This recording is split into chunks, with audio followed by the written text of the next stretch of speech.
So 6 days ago, 3 Abbey residents went to Spokane for the Good Trouble protest, which was in honor of Congressman John Lewis. And I've been reading a little bit about him. There's a comic book, is that right? Graphic novel? Okay. There's a graphic novel about him that Venerable Kadro is going to put in the library, but right now I'm borrowing it. And he did get into some good trouble.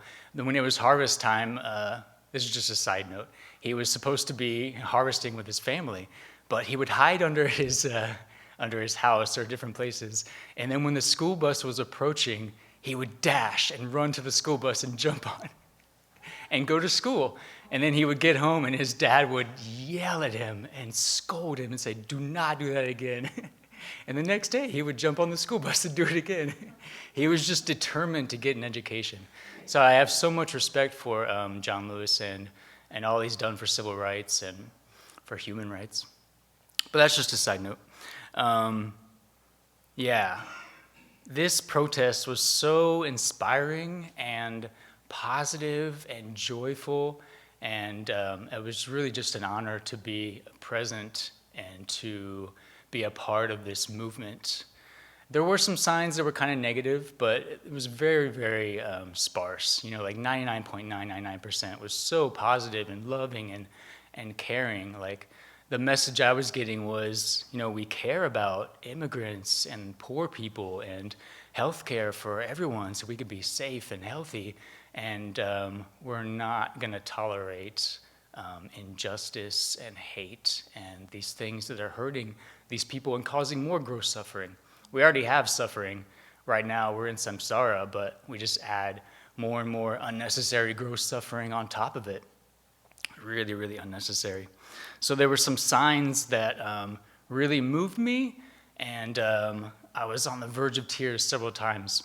And one especially I saw again and again, and it was big. It took 2 people to hold it.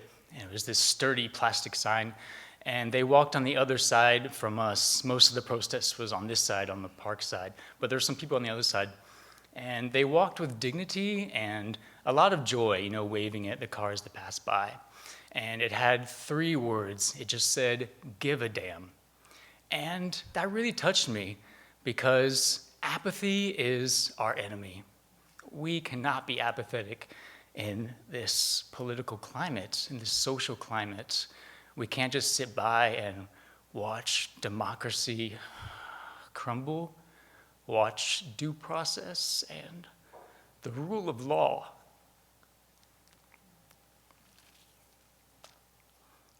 just disintegrate. I led the 8 worldly concerns meditation the other day, and the conclusion was the conclusion in the meditation book that Venerable Chodron wrote. It was, I'm not just going to live my life on automatic and just let the non-virtues rule my life and just go along with them, but I'm going to take control of my life, and I'm going to engage in virtuous actions and avoid the 8 worldly concerns and really move in a positive direction. That was the conclusion that I moved from there. And so we have this opportunity that we can't pass by to contribute to world peace and harmony and positive actions. And so I think we really have a responsibility to step up and do that, especially as monastics. We're the conscience of the world. And so people are really depending on us and looking to us for guidance and inspiration and for role modeling of what needs to be done. I was at a fan meeting, a Faith Action Network meeting about a month ago, and one of the guys there, when we were doing introductions, he said, I don't want to be here. I don't want to be in this meeting. I'd rather be at home on my couch or hanging out with my friends, but I feel like I have to do something. I can't just sit by and read the paper and see what's going on and just be on my deathbed and know that I didn't do anything when there was a critical moment when we could have done something and we tried our best. So even if democracy does crumble, even if demigods and people take over, at least on our deathbed we can say, you know, I did something. I worked hard and I really tried to cultivate a good mind and good qualities and to work for world peace. So I think that's a good aspiration for us to have. There's the poem that someone mentioned the other day. I just wanted to read it again. By Martin Niemöller. The name of the, he's German. The poem is called First They Came.